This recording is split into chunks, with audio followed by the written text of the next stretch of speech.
नमस्ते प्रणाम। हम आप सबके भाई पम अभी आप सब देख रहे हैं पम भोजपुरी यूट्यूब चैनल पर। आप सबको बता दें, आज हम बात करते हैं ट्रेंडिंग स्टार खेसारी लाल यादव। 15 मार्च को ट्रेंडिंग स्टार खेसारी लाल यादव का जन्मदिन है, यानी कि आज खेसारी लाल यादव के जन्मदिन है।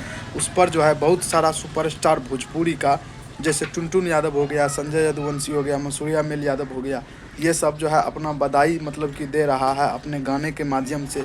और बहुत सारा ऐसा सुपरस्टार है और भोजपुरी का एक्ट्रेस है जो कि खेसारी लाल यादव को जन्मदिन को बधाई दे रहा है। इस पर आप सबको क्या राय है, आप सब प्लीज़ कमेंट करके बताइएगा भाई। और बाकी ट्रेंडिंग स्टार खेसारी लाल यादव अपने जन्मदिन पर जो है ना, कोई सन्नी लियोन कोई अन्नी लियोन को नहीं लाता है, और अपने जन्मदिन पर ट्रेंडिंग स्टार खेसारी लाल यादव गरीब को हेल्प करता है।